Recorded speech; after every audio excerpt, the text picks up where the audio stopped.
안녕하세요. 대기업에서 자동차 산업과 2차 전지를 담당하고 있는 한중입니다. 자, 오늘 카메라 구도가 조금 새롭게 진행이 되는데 낯서신 분들도 분명히 있으실 겁니다. 제가 오늘은 SKC 관련해서 좀 말씀을 드리려다가 유리기판 관련해서 최근에 상승을 좀 많이 했잖아요. 그래서 많은 분들이 유리기판 관련해서 많이 여쭤보더라고요. 근데 저도 제가 반도체 담당이 아니다 보니까 유리기판 관련해서 아무리 설명을 해줘도 약간 좀 해소가 안 되시는 것 같더라고요. 그래서 제가 반도체 담당자를 좀 납치해 왔습니다. 저희 대기업에서 반도체 담당을 하고 계시는 류민님입니다.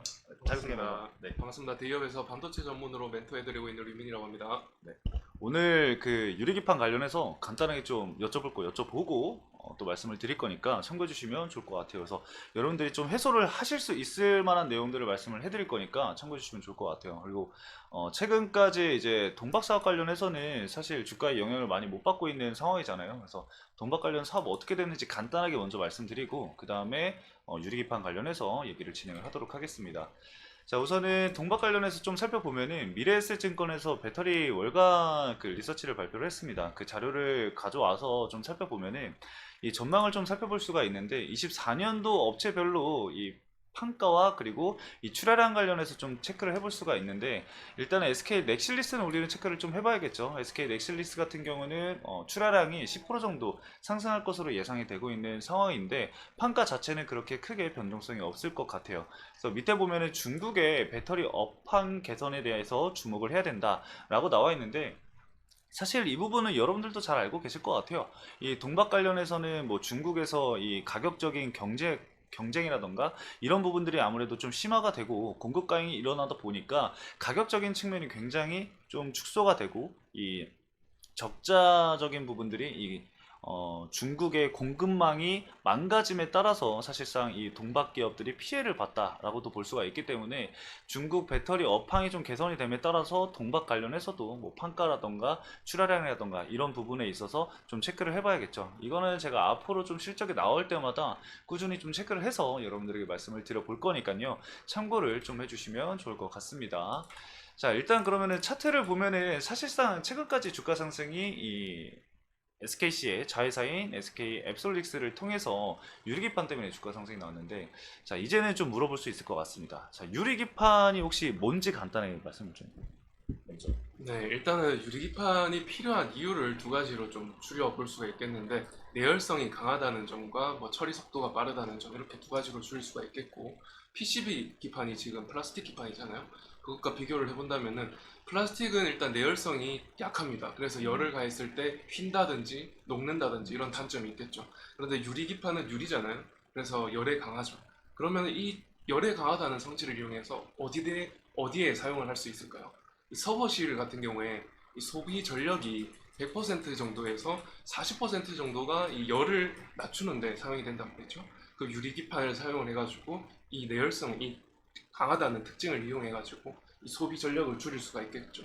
그리고 이제 두 번째로 이 처리 속도가 빠르다는 부분은 이 PCB 기판은 미세 공정의 좀 한계에 다다랐습니다.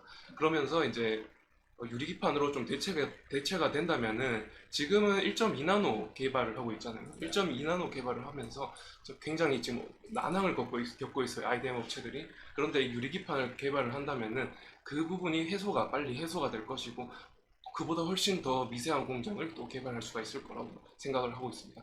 그러면은 이제 미세 공정이 가능하다면은 트랜지스터라든지 뭐 커패시터라든지 이런 부분들이 이제 회로에 많이 들어갈 수가 있거든요. 훨씬 많이 들어가면은 그러면 이제 처리 속도가 빨라지고 용량이 커진다는 장점이 있죠. 그렇게 되면은 이제 어디다 사용을 많이 할 것 같아요? 이 HPC 이런 슈퍼컴퓨터 이런 데 그렇죠, 그렇죠. 사용이 되겠죠. 그래가지고 이제 그런 거를 목적으로 이제 개발을 하고 있는 것이죠. 유리기판. 지금 그래서 이게 빨리 개발이 된다면은 이제 그 필요성이 좀 해결이 되겠죠. 그런 점에서 지금 각광을 받고 있는 것입니다.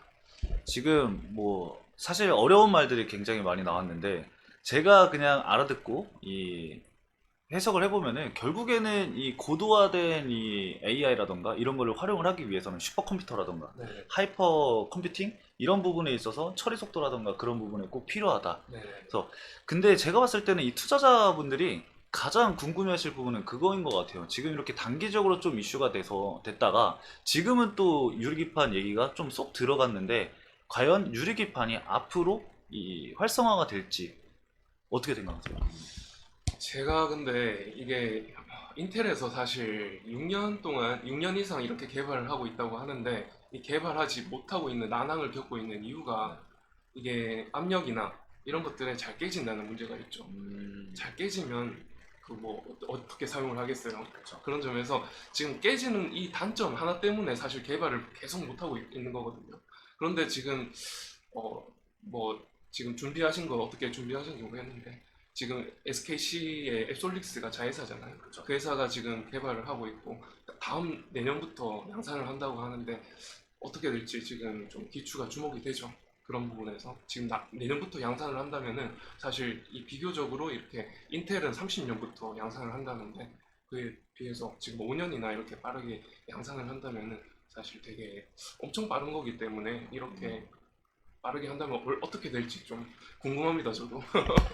그러면 일단은 제가 알기로는 인텔도 이제 유리기판은 그 유리기판 생산 자체는 타 기업에 맡겨가지고 진행이 되는 걸로 알고 있는데 그 이 공급하는 기업이 이 SK 앱솔릭스가 될 수 있다라는 약간 기대감도 존재하겠네요. 그렇죠?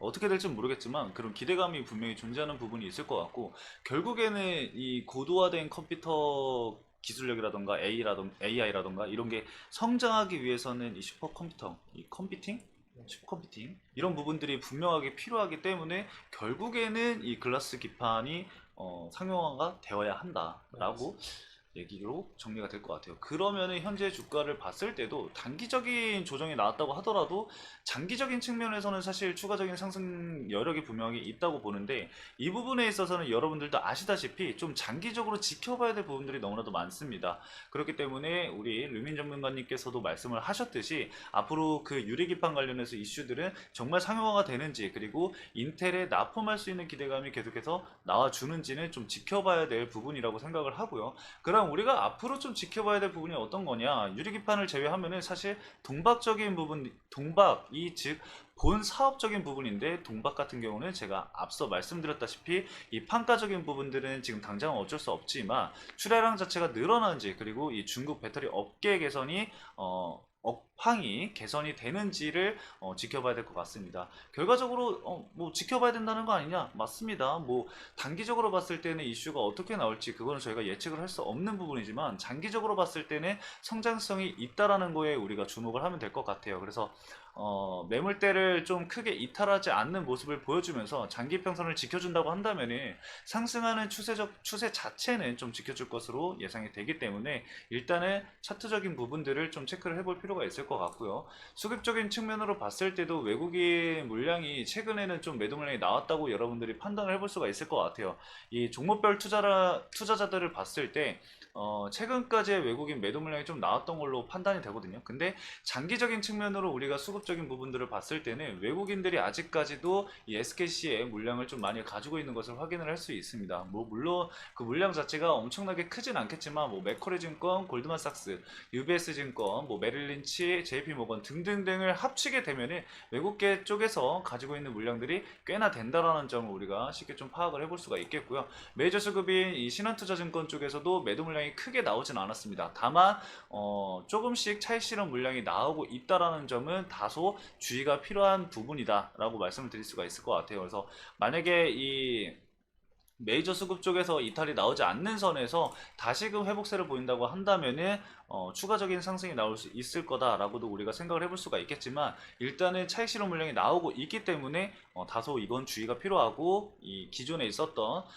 저항대를 돌파를 했었던 현재로서는 이 지지 구간을 이탈을 하는지 안 하는지 그 여부가 굉장히 중요하겠습니다. 그래서 오늘 제가 말씀드렸었던 부분과 저희 대기업에서 이 반도체를 담당하고 있는 류민님이 얘기하셨던 유리기판 관련해서 여러분들도 참고를 하셔서 장기적인, 중장기적인 투자 전략을 세우시는데 도움이 되시길 바라겠습니다. 오늘 여기까지 좀 말씀을 드리면서 마치도록 하겠습니다. 해당 영상도 시청해주신 여러분들 감사합니다.